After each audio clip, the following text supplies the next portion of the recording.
So there's a lot of questions I get constantly asked. Hey, Robbie, hey, what should we pick up, Robbie? We're going to do a different style of pickup video today.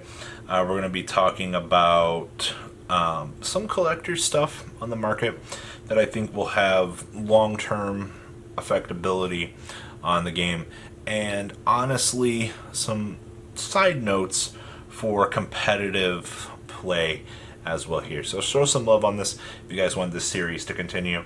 I demand it, actually. Yeah, none of this submissive stuff. Hit that like button.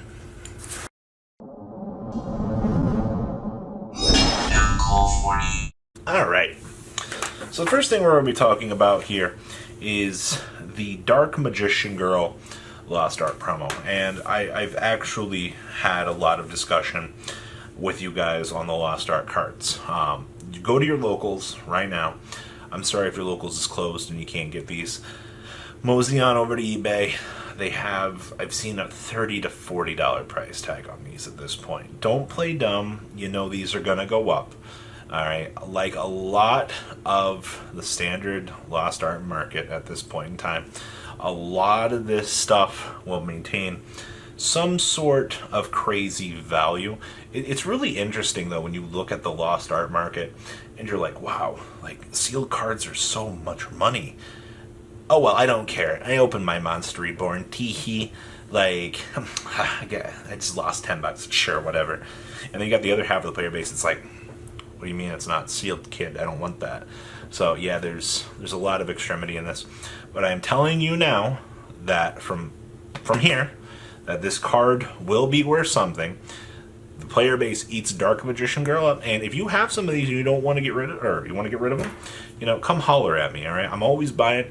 I'd like to pick up some of these relatively cheap in all languages, if at all possible. So that's my shameless plug for the video. Looking for Lost Art Dark Magician Girls. Free cash out in hand.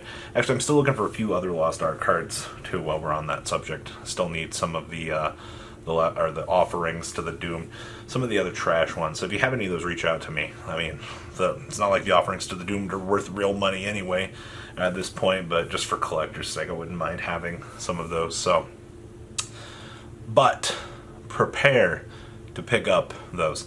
As a sub note, I'm going to put in the Foolish Burial too. You guys think that this is a joke, but it really isn't. Next up on the list for competitive play, we're going to mention Dragoon of the Red here. Now, the thing I want to mention about Dragoon of the Red here is we could have an impending ban list somewhere along the way.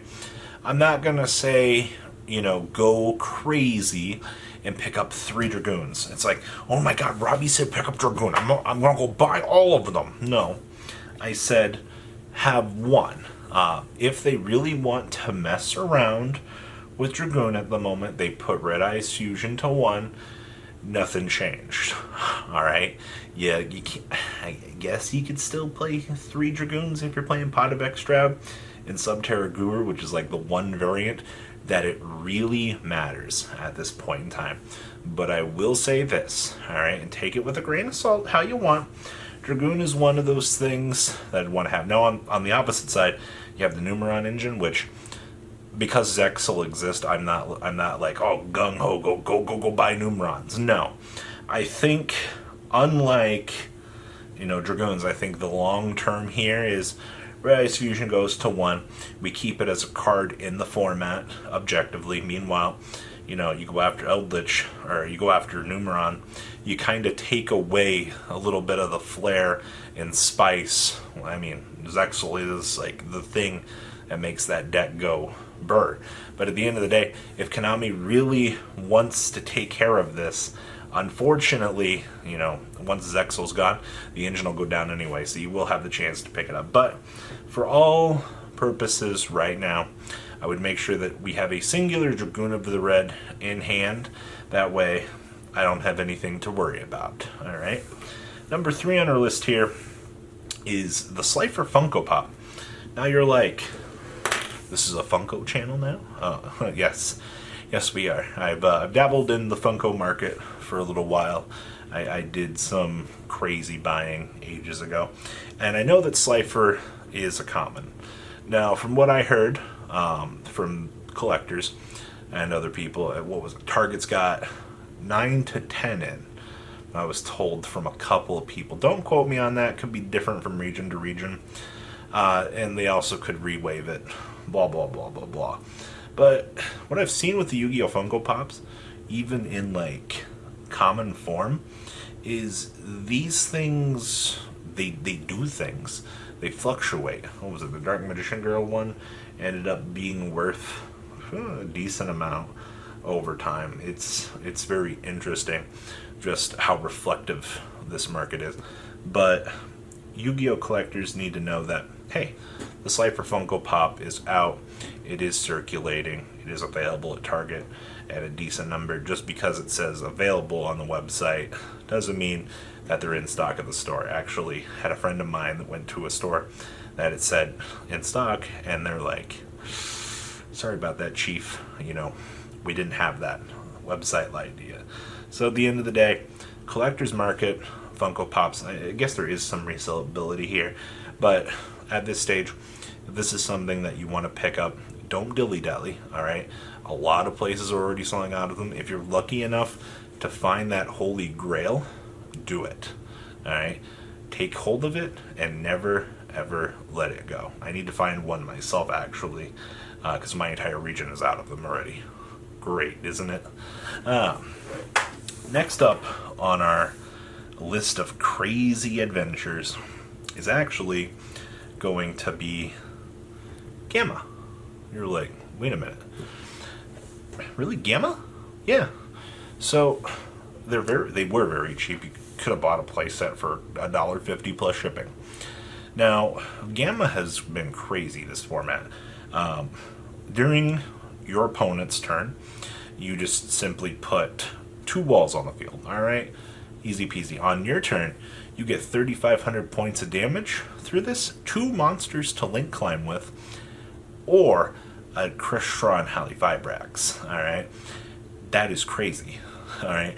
I didn't realize it until I started messing around with Gamma more, but like, when you need to close out a game and you're resolving a key Gamma against your opponent, it's really good. Do not let the driver go to the graveyard. For those of you that are messing around with this whole concept of playing the format and you're like, no, the driver can go to the graveyard. That's another Gamma that your opponent can use against you, and that's bad.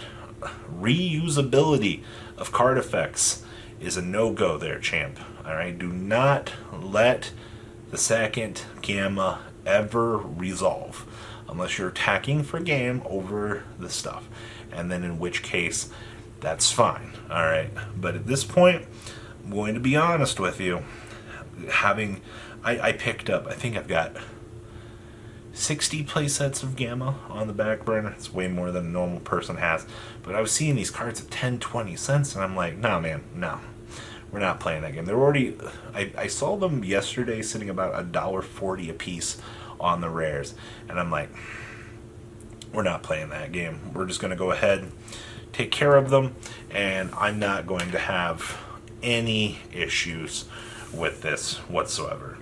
And the last thing I want to mention here, and this one, a little bit of a finer detail note here.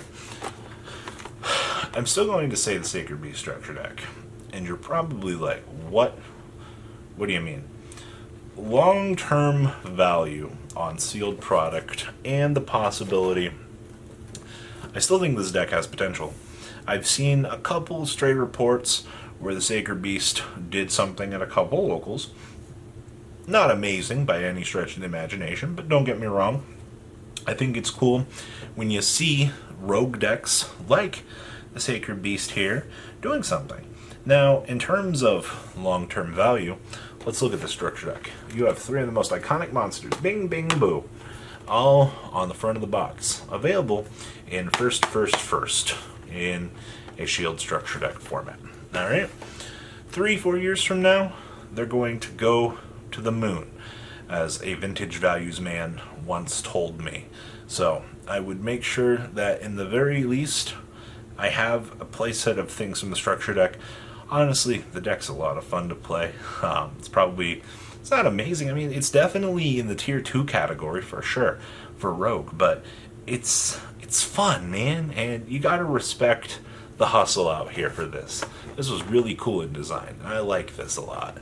So guys, what do you think about everything that has been happening as of late in the game and affecting things that you should probably pick up? Please leave a comment down below, tell me what you guys think. Well guys, I'm out. Pick these things up now. Thank you, patrons, for making the ride never truly end. Without you guys' support, well, I would probably be doing Truffle Shuffle videos for a living. Guys, please check out VanCole40 for all of your Cardfight Vanguard content brought to you by MCole40. And if you are looking to pick up singles, check out mcolegames.com for your trading card game needs. Thanks for watching, everybody.